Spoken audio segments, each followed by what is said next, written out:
सिर्फ output screen रुकेगी नहीं। मैं दिखा देता हूँ क्या होता है, अगर गेट सी एच आप हटा देते हो और प्रोग्राम को सेव कर देते हो और मैंने कंपाइल किया और मैंने रन किया, दिख रहा है आउटपुट आ गया, लेकिन आउटपुट स्क्रीन रुकती नहीं है। ठीक है, गेट सी एच का काम है आउटपुट स्क्रीन को रोक कर रखना जब तक आप कोई कीबोर्ड से कोई की नहीं दबा देते। ठीक है, लेकिन हमारे पास एक अल्टरनेट तरीका है आउटपुट देखने का। अगर हम ऑल्ट और F5 एक साथ दबा दें तो हमको पिछली स्क्रीन दिख जाती है, दिख रहा है पिछली स्क्रीन पे ये आउटपुट है। लेकिन नॉर्मली कंपाइल करके रन करेंगे और अगर आप गेट सी एच नहीं लिखेंगे तो स्क्रीन रुकेगी नहीं। और अगर लगा देंगे तो रुक जाएगी।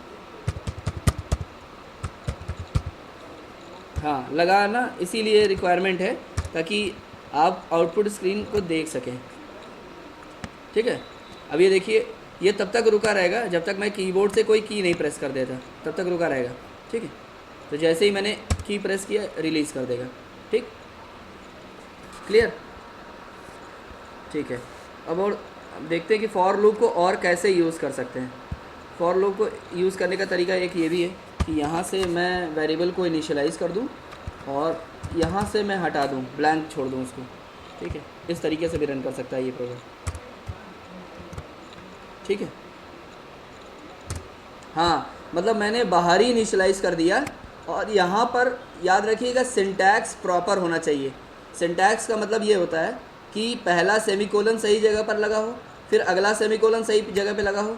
ठीक है, क्योंकि कंपाइलर क्या करता है, सेमीकोलन से पहले, पहला सेमीकोलन पढ़ने से पहले वेरिएबल इनिशियलाइज हो जाना चाहिए, मतलब उसको आई की वैल्यू मिल जानी चाहिए। ठीक है, तो पहले सेमीकोलन से पहले आई की वैल्यू उसको यहाँ से मिल जा रही है। क्लियर? तो पहले सेमीकोलन के बाद जब वो कंडीशन चेक करने जाएगा तो उसको पहले से पता है कि आई की वैल्यू क्या है, 1 है। अगर नहीं मिलेगी तब एरर आ जाएगा। समझा गया? क्लियर? इसके अलावा हम और क्या कर सकते हैं कि हम इसको इंक्रीमेंट डिक्रीमेंट को भी यहाँ से हटा सकते हैं और अंदर कर सकते हैं I++। ठीक है, ये भी ऑप्शन है, ये भी बिल्कुल एग्जैक्टली सेम चलेगा। देख रहा है, ये भी ऑप्शन है। ठीक है, मतलब इस फॉर लूप के स्टार्ट होने से पहले इनिशियलाइजेशन मिल जाना चाहिए, फिर यहाँ पर इसको कंडीशन मिल जानी चाहिए और लास्ट में जो है इसको उसका इंक्रीमेंट या डिक्रीमेंट मिल जाना चाहिए। क्लियर? प्रिंट करने के बाद देखिए आप पहले भी कर सकते हैं, बाद में भी कर सकते हैं, उससे कोई फ़र्क नहीं पड़ेगा, लेकिन लूप के अंदर होना चाहिए। इस चीज़ को याद रखिएगा। दिख रहा है फॉर यहाँ स्टार्ट हुआ और यहाँ क्लोज हुआ है, लूप के अंदर होना चाहिए, ताकि वो क्या करेगा, पहली बार आई की वैल्यू 1 प्रिंट करेगा, फिर +1 कर देगा, फिर 2 करेगा, फिर 3 करेगा, फिर 4 करेगा। अगर आप इंक्रीमेंट डिक्रीमेंट नहीं करेंगे तो इनफाइनाइट लूप चल जाएगा। मैंने कल वाली क्लास में ये चीज़ दिखाया था कि अगर यहाँ पर आप इंक्रीमेंट या डिक्रीमेंट नहीं करेंगे तो होगा क्या, कंडीशन कभी फॉल्स नहीं होगी। ठीक है, आई की वैल्यू 1 है और आई हमको चलाना कहाँ तक है, 20 तक, लेकिन अगर आप इंक्रीमेंट डिक्रीमेंट नहीं करेंगे तो क्या होगा, इनफाइनाइट लूप चल जाएगा। हम करके देखते हैं, एक बार सेव कर लेते हैं इसको। ठीक है, मैंने इंक्रीमेंट डिक्रीमेंट को कमेंट कर दिया है। ठीक है, ये लाइन रीड नहीं होगी अब, ये वाली। अब देखते हैं होगा क्या। दिख रहा है इनफाइनाइट लूप चल गया, अब ये रुकेगा नहीं, अपने आप चलता रहेगा इसी तरह 1 1 1 1 1, क्योंकि आपने एंटर करने की कंडीशन तो दे दी है लेकिन एग्ज़िट करने की कंडीशन नहीं दी है। ठीक है, एग्ज़िट वो तब होता जब वो ++ करते करते करते 20 तक पहुंच जाता, फिर एक बार कंडीशन ऐसी आती कि 21 चेक होता कि क्या वो 20 के बराबर है या बड़ा है, तो जैसे ही बड़ा मिलता वो बाहर आ जाता। ठीक है, अब ये बाहर नहीं आएगा, कुछ भी कर लेंगे बाहर नहीं आएगा। अब इसके लिए मुझे इसको फोर्सफुली बंद करना पड़ेगा, टर्बो को।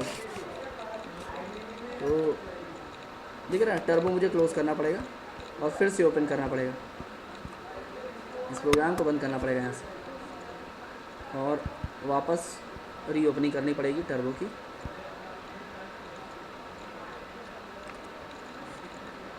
ठीक है, फिर यहाँ से हमने सेव किया था प्रोग्राम, तो फाइल में जाके ओपन में जाके ये वाला प्रोग्राम था, इसको ओपन कर लेंगे। ठीक है, समझ में आया? तो ये ध्यान रखना है आपको कि कंपाइलर को मतलब क्या है। कंपाइलर को मतलब होता है सिंटैक्स से। कंपाइलर को मतलब होता है सिंटैक्स से। सिंटैक्स प्रॉपर होना चाहिए, मतलब पहली वैल्यू, दूसरी वैल्यू, तीसरी वैल्यू प्रॉपर जगह पे होनी चाहिए। ठीक है, क्लियर? ये समझ में आ गया?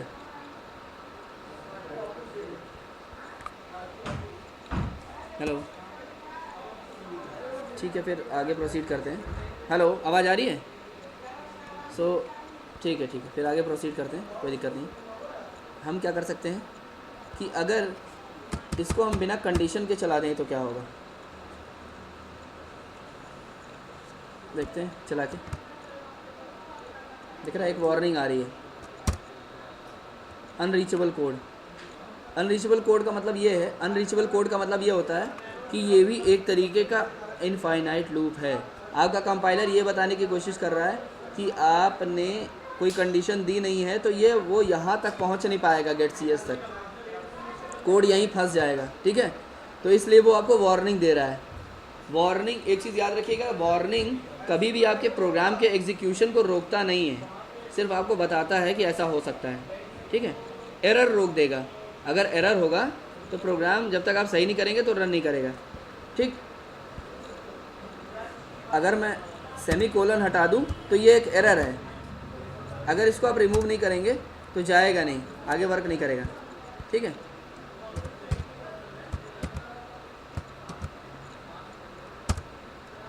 ठीक है, अब इसको रन करते हैं।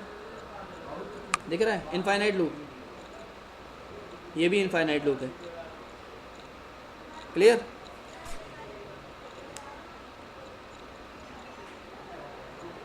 हेलो,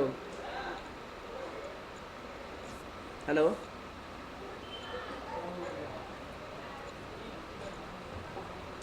हेलो, हेलो, आवाज़ आ रही है?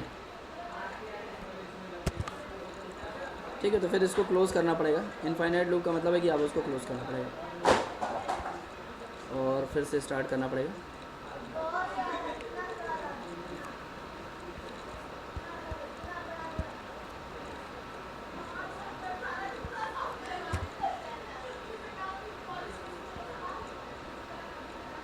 Hello, clear?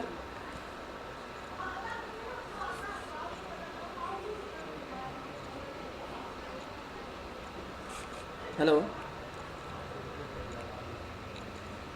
हाँ, आवाज़ आ रही है ना?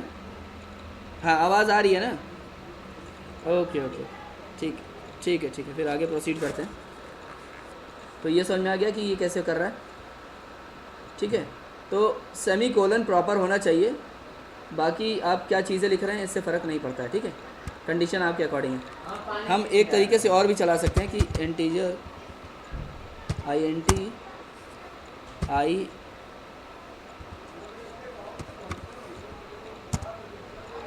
I इक्वल्स टू 1 यहीं पर दे दें हम। ठीक है, और यहाँ से हटा दें। ठीक है, इस तरीके से भी वर्किंग हो सकती है। हम इसको कंपाइल कर लें और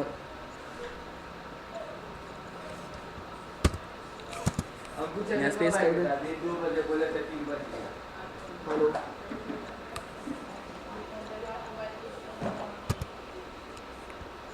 ठीक है,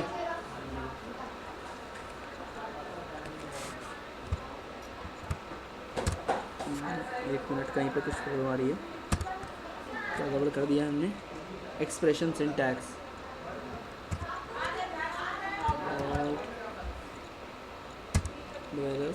INT I undefined symbol I की वैल्यू 1, I की वैल्यू 20 और यहाँ पे हो गया I++। इसको हटा देते हैं, Alt F9। I को समझ नहीं पा रहा।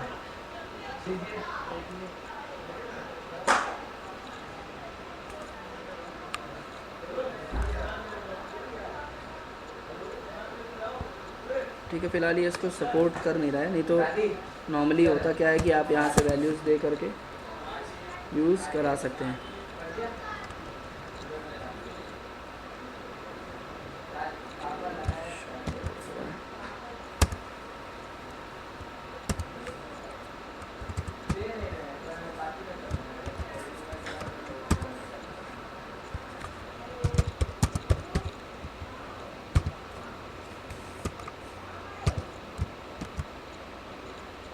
ठीक है।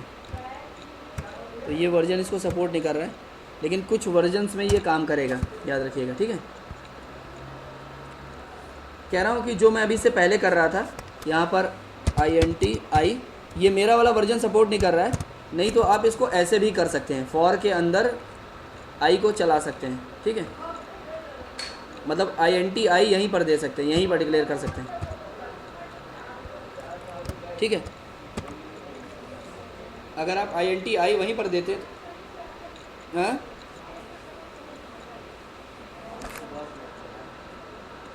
हाँ नहीं कर रहा होगा, मैं देखता हूँ इसको क्या हो रहा है, हो सकता है वर्जन या कुछ प्रॉब्लम है, नहीं तो हो जाता है, कोई दिक्कत नहीं है। अब देखते हैं फैक्टोरियल वाला प्रोग्राम उससे जो हमने किया था वो यहाँ पर भी कर सकते हैं। f को वैल्यू अगर असाइन कर दें 1 और n दे दें, और यहाँ पर हम क्या करा दें,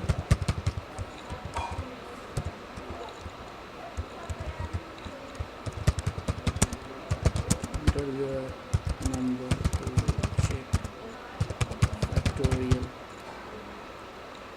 /n, और उसके बाद क्या करा देंगे, स्कैनफ करवा लें यूज़र से,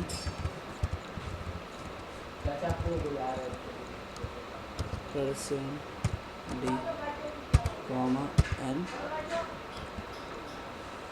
और उसके बाद इसको चलाएंगे हम कंडीशन को n तक, और इस प्रिंट स्टेटमेंट को यहाँ से हटा देते हैं, और यहाँ पर सेम कंडीशन चला देंगे जो चला रहे थे, f = f × i, और यहाँ बाहर आकर के हम क्या करेंगे, इसको पेस्ट करा देंगे। तो यहाँ लिख देंगे फैक्टोरियल इज इक्वल्स टू, और इसको हटा देते हैं, और यहाँ है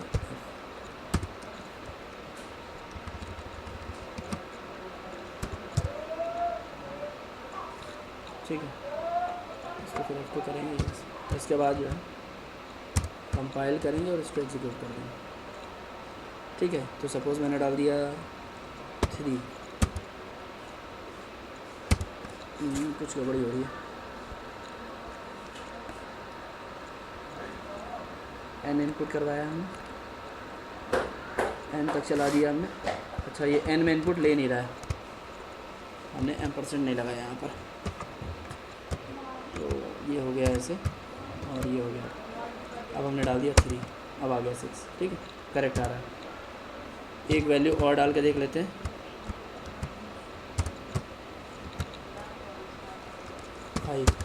120, ठीक है, करेक्ट आ रहा है।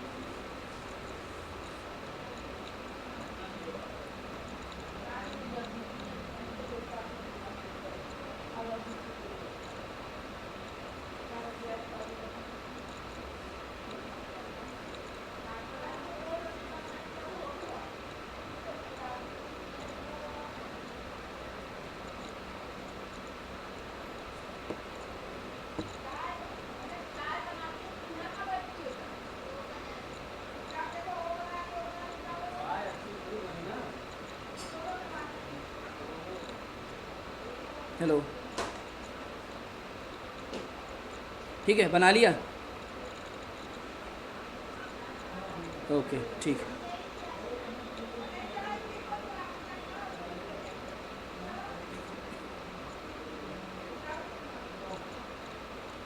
तो आगे प्रोसीड करते हैं फिर।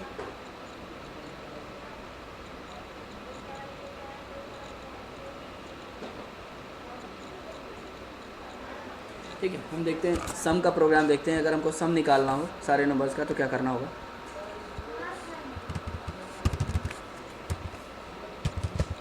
Programme to find sum of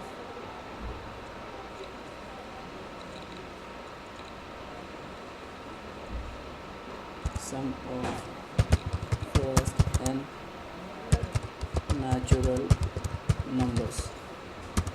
n numbers का सम अगर हमको निकालना हो तो हमें क्या करना होगा। हमने n ले लिया है, फिर हम एक काउंटर ले लेंगे और क्योंकि हमको सम निकालना है तो सम नाम का भी एक वेरिएबल ले लेते हैं, उसको 0 से इनिशियलाइज़ कर देते हैं। काउंटर के लिए ऑलरेडी आई है हमारे पास, ठीक है, उसकी रिक्वायरमेंट नहीं है। अब यूज़र से हम n इनपुट करवा लेंगे और इसके बाद क्या करेंगे, सम कैलकुलेट करेंगे।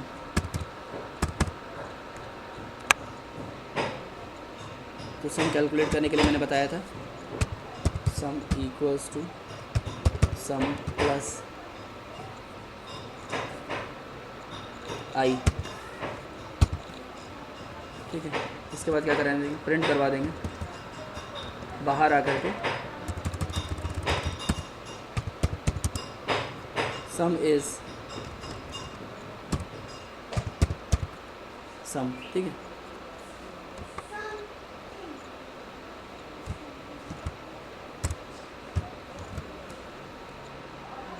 तो मैसेज मैंने चेंज नहीं किया है अभी तक,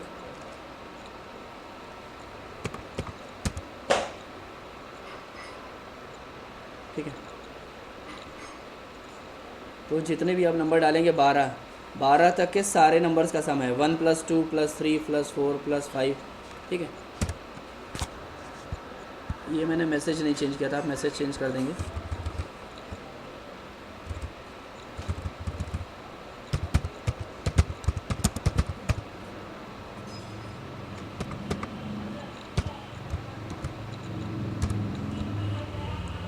स्कैनएफ, देखिए इनपुट लेने का जो तरीका है सी में वो है स्कैनएफ, ठीक है।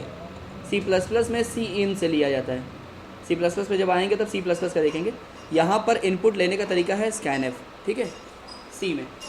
तो यूज़र से इनपुट लेने के लिए आपको स्कैनएफ यूज़ करना ही पड़ेगा, और कोई ऑप्शन नहीं, ठीक है। अगर यही स्ट्रिंग होता, अभी स्ट्रिंग्स पे हम लोग नहीं आए हैं, तो स्ट्रिंग्स में एक ऑप्शन आपके पास है, इसकी जगह पर गेटएस यूज़ किया जाता है, ओके। जैसे किसी का नाम इनपुट लेना हो या कोई वर्ड इनपुट लेना हो तो वहाँ पर आप गेटएस यूज़ कर सकते हैं, ठीक है। लेकिन बाकी जैसे इंटीजर नंबर है, फ्लोट नंबर है, डबल टाइप का नंबर है, मतलब डेसिमल वाले नंबर्स हैं या नेचुरल नंबर्स है, उसके लिए स्कैनएफ ही यूज़ करना पड़ेगा आपको, ठीक है। क्लियर हो गया, ये वाला कर लिया।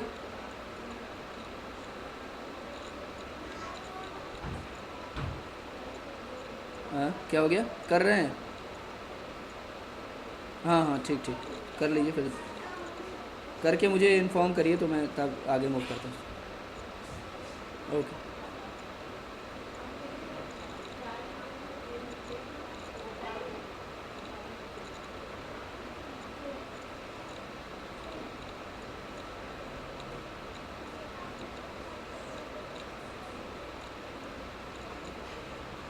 कहाँ पे, कहाँ पर, नीचे वाला, ये क्या कर रहा है, देखो /n जो लगा हुआ है ये न्यू लाइन के लिए होता है, ठीक है, ताकि पिछला आउटपुट और ये, ठीक है। इसके बाद सम इज़ एक मैसेज है जो आप स्क्रीन पर डिस्प्ले कराना चाहते हैं, और इक्वल भी एक मैसेज है, ठीक है, ताकि आपका स्क्रीन पे लिखे आए sum is equal to %d क्या है, एक्सेसिफायर है, मतलब कंपाइलर को ये बताना पड़ता है कि तो जो इधर वेरिएबल है उस वो किस टाइप का है, किस टाइप की वैल्यू प्रिंट करने वाला है, तो वो करने वाला है इंटीजर टाइप की वैल्यू, मतलब एक नेचुरल नंबर, तो उसके लिए %d यूज़ किया जाता है, ठीक है। और जो भी चीज़ आप डबल कोट्स के अंदर रखते हैं वो मैसेज के फॉर्म में होता है, और जो डबल कोट्स के बाहर होता है उसकी वैल्यू डिस्प्ले होती है, ठीक है। क्लियर, समझ में आया? अगर एक से ज़्यादा वैल्यूज़ हो जाएंगी, सपोज़ आप सम के अलावा आई भी डिस्प्ले करना चाहते हैं, तो यहाँ पे 2 बार %d लगाना पड़ेगा, ठीक है। जितनी बार आप यूज़ करेंगे उतनी बार %d और ये सब यूज़ करना पड़ेगा। क्लियर? तो इसको अगर आप डिस्प्ले करेंगे तो इस तरीके से वर्क करेगा। सपोज़ मैंने डाल दिया 6, दिख रहा है 21 और 7, 21 सम है और 7 वो नंबर है जो आपने डाला है, आई की वैल्यू है।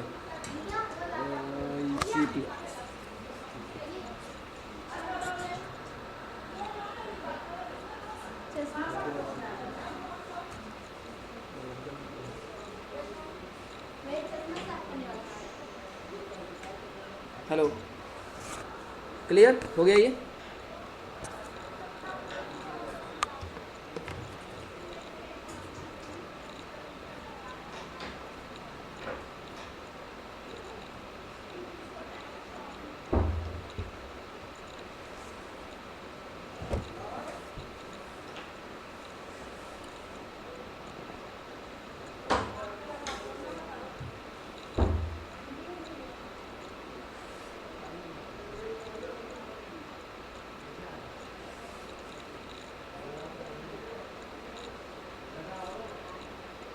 हेलो, हाँ हो गया, हो गया, ठीक है फिर आगे प्रोसीड। ओके ठीक है, कोई बात नहीं, आगे मूव करते हैं। अब बनाते हैं प्राइम नंबर के लिए प्रोग्राम। तो प्राइम नंबर क्या होता है? हेलो,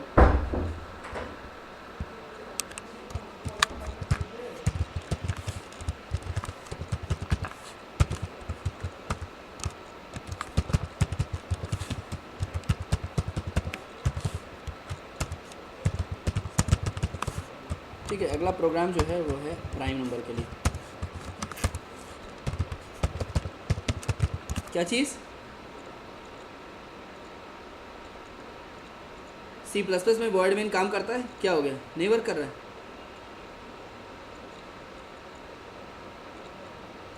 नहीं कर रहा होगा, कुछ प्रॉब्लम आ रही होगी, उसकी वजह से नहीं हो रहा होगा, हो जाता है, ठीक है। वॉइड एक रिटर्न टाइप है, उससे प्रोग्राम रुक नहीं सकता एग्जीक्यूशन, ठीक है। सी प्लस प्लस में नहीं हो रहा है, सी में नहीं हो रहा है, ये सी का ही प्रोग्राम है, जो मैं प्रोग्राम बना रहा हूँ ये सी का ही प्रोग्राम है, ठीक है। देखो मैं सेव करके दिखा दे रहा हूँ, D.C, सी का प्रोग्राम, सी प्लस प्लस में नहीं हो रहा है। सिर्फ सी प्लस प्लस में? अच्छा, वो कोई वर्जन होगा, टर्बो का यूज़ करो या कोई और यूज़ कर लो उसमें, कभी कभी किसी में ये प्रॉब्लम आती है थोड़ा सा, ठीक है।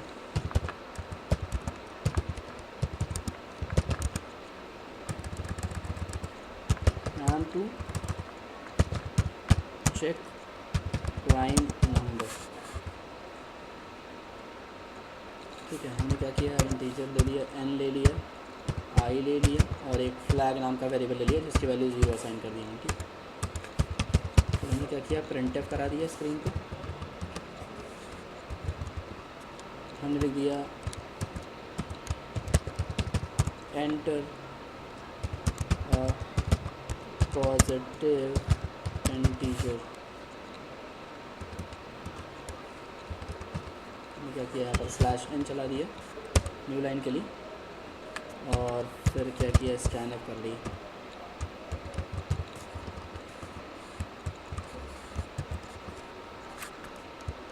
%d कॉमा n, यूज़र से इनपुट करवा लिया इंटीजर। फिर हमने क्या किया, अब इसको चेक कराना है, चेक कराने के लिए लूप चलाना पड़ेगा। तो उनको चेक कराना है कि अगर i की वैल्यू 2 है और i less than equal to n divided by 2 के बराबर है, तो i प्लस प्लस कर दे, और इसके बाद कंडीशन चेक करें कि अगर n जो है अगर वो मॉड हो जाए i से, और अगर उसकी वैल्यू 0 आ जाती है तो क्या हो जाए, फ्लैग की वैल्यू 1 सेट कर दे और यहाँ से ब्रेक कर जाए, बाहर आ जाए ब्रेक करके, ठीक है। फिर बाहर आने के बाद यहाँ पर हम इफ़ की एक कंडीशन चेक करवाएंगे कि अगर n की वैल्यू 1 है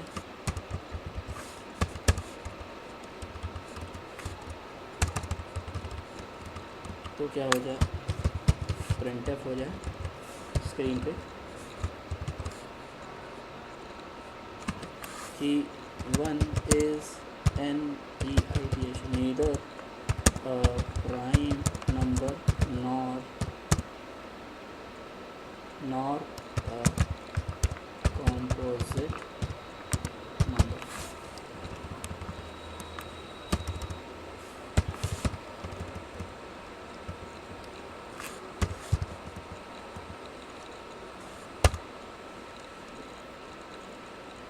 ठीक है। और इसके बाद इसके एल्स में, इसके एल्स पार्ट में एक और कंडीशन चेक करवाएंगे हम कि अगर फ्लैग जो है ज़ीरो है तो वो क्या कर दे, प्रिंटफ कर दे %d is a prime number।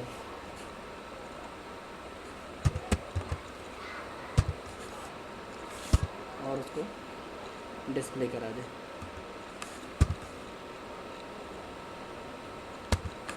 और इसके एल्स में प्रिंटफ कर दे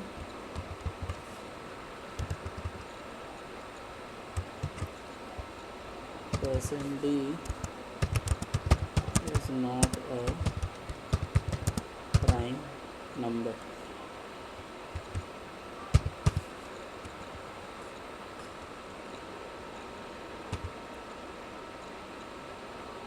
और इसके बाद एल्स वाला ब्लॉक क्लोज हो जाएगा, ये वाला एल्स ब्लॉक ये क्लोज हो जाएगा। और इसके बाद जो है हमारा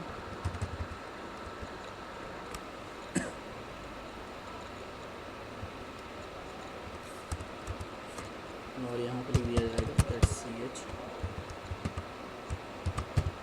और उसको सेव करा देंगे। अब इसको कंपाइल करके देखते हैं, कोई एरर नहीं है, फिर रन करके देखते हैं। पिछला वाला भी आउटपुट आ रहा है तो हम डाल देते हैं 5 इज़ अ प्राइम नंबर। तो एक काम करते हैं, तो यहाँ चलाना पड़ेगा CLRSCR।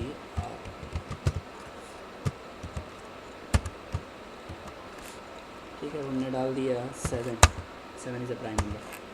फिर कोई और नंबर डाल के देखते हैं। अब हम डाल देते हैं 4 is not a prime number. ठीक है, क्लियर।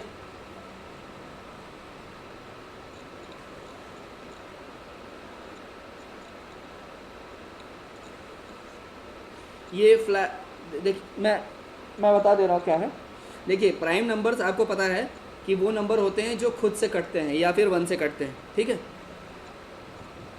फ्लैग एक सिर्फ वेरिएबल का नाम है, आप वहाँ पर कुछ भी ले सकते हैं, ABCD जो भी नाम लेना चाहे। ठीक है, क्यों हम फ्लैग मतलब एक वेरिएबल हम क्यों ले रहे हैं, क्योंकि जब हम कंडीशन यहाँ पे चेक करवाएंगे अगर वो 0 आ जाएगा तो हमको तुरंत उसकी एक वेरिएबल की वैल्यू में कुछ भी 1 2 जो भी मैं सेट करना चाहूँ, मैं वैल्यू इसलिए सेट कर रहा हूँ ताकि मैं बाहर ले जाके वो वैल्यू मैच करा पाऊँ कि अगर वो वैल्यू सेम है तो इसका मतलब कि ये वाली कंडीशन काम की है, और अगर सेम नहीं है तो ये वाली कंडीशन काम नहीं की है, n mod i वाली। ठीक है, क्योंकि n mod अगर i हो जा रहा है तो इसका मतलब वो प्राइम मतलब कि वो इवन नंबर है। तो इवन नंबर है तो हमने क्या किया है, इस वेरिएबल को एक वैल्यू असाइन कर दी है 1 2 जो भी देना चाहें, और फिर तुरंत ब्रेक करा दिया है। ब्रेक का काम ये होता है कि वह कंट्रोल को ब्रेक कर देता है, वहीं से प्रोग्राम रुक जाता है। ठीक है, मतलब वो इस लूप को तोड़ करके बाहर आ जाएगा, इस पूरे कंट्रोल को यहाँ तक तोड़ करके बाहर आ जाएगा। जैसे ही बाहर आएगा तो हमने क्या किया हुआ है, यहाँ आकर के वैल्यू चेक करा ली। अगर फ्लैग की वैल्यू 0 है तब वो प्राइम है, और अगर 1 हुई होगी, ये सेट हो गया होगा तो वो इवन नंबर होगा, तो वो उसको हमको डिस्प्ले करवाने की ज़रूरत नहीं है, क्योंकि हमारा प्रोग्राम ये नहीं चेक कर रहा है कि वो क्या है। ठीक है, तो ऑब्वियस सी बात है, अगर फ्लैग की वैल्यू 0 है तो इफ़ चलेगा, और फ्लैग की वैल्यू अगर 1 हो चुकी है तो इसका एल्स वाला पार्ट चल जाएगा। तो अगर वैल्यू 1 हो गई है तो इसका मतलब वो इवन नंबर है, तो इसका मतलब वो क्या है, प्राइम नहीं है। ठीक है, और अगर 0 है तो वो प्राइम नंबर है। ठीक है, और 1 को हमने अलग से चेक करा लिया है कि अगर यूज़र ने 1 डाल दिया तो 1 ना तो प्राइम होता है ना ही कॉम्पोजिट नंबर है। ठीक है, 1 को न्यूट्रल माना जाता है। ठीक है, तो ये सारी कंडीशंस हमने चेक करा ली जो पॉसिबल हो सकती है। तो एक बार इसको और ध्यान से देख लीजिए।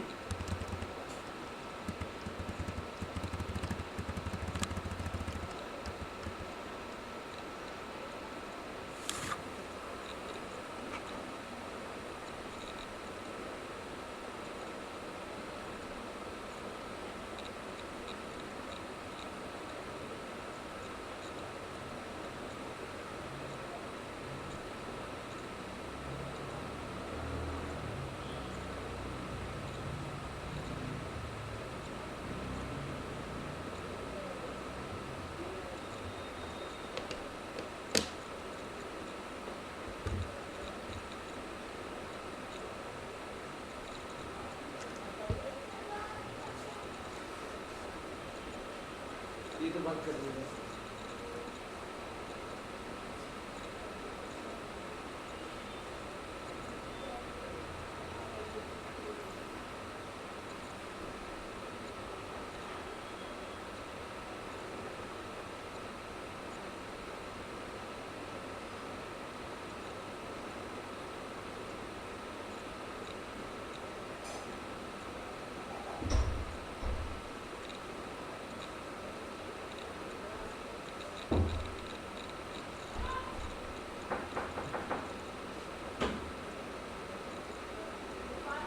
हाँ बोलिए।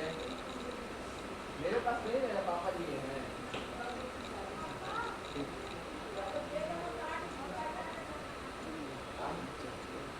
नहीं, एक और बना देंगे। हेलो हेलो, आवाज़ आ रही है? मैं स्क्रीन पे कुछ प्रोग्राम्स लिख रहा हूँ, उसको आप नोट कर लीजिए और मुझे बना करके ग्रुप में आप डालेंगे आप लोग, ठीक है?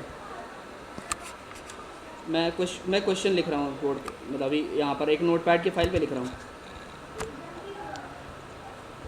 ठीक ठीक।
ये पहला क्वेश्चन है।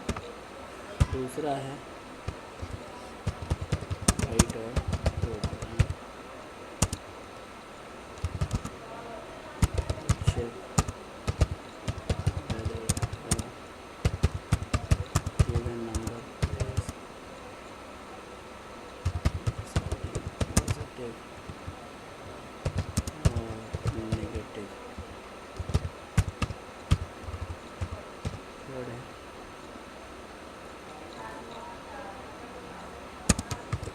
display prime numbers between two intervals.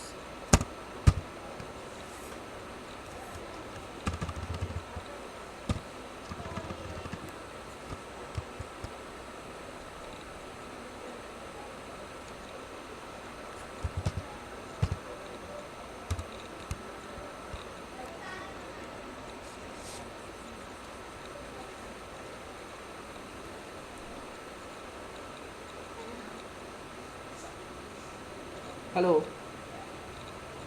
हाँ दिख रहा है? हाँ हाँ, इंटरवल का मतलब है कि करेक्ट करेक्ट करेक्ट, कोई भी आप रेंज दे दीजिए और आपका प्रोग्राम ये चेक करके बता दे कि उस रेंज के बीच में कितने नंबर्स प्राइम हैं और कितने नहीं हैं। ठीक है, प्राइम का मैं ऑलरेडी बता चुका हूँ, आपको सिर्फ रेंज देना है, ठीक है? ओके, हाँ हाँ बिल्कुल बिल्कुल, वो जैसे भी आप कर सकें, फॉर वाइल डू वाइल, मैंने 3 लूपिंग आपको बताई हुई है, ठीक है?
मैं ड्राइव पे डालने वाला हूँ, ठीक है।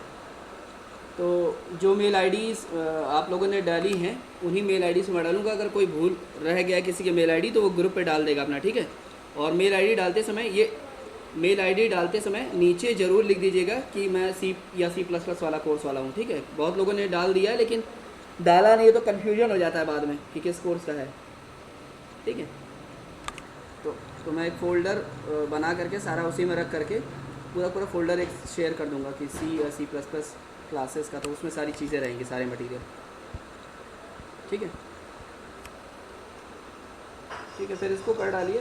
फिर जो है कल वाली क्लास में आगे का स्टार्ट करेंगे स्विच केस स्टेटमेंट। और ये प्रोग्राम करने के बाद आप लोग व्हाट्सएप पे मुझे जरूर डाल दीजिएगा। हाँ,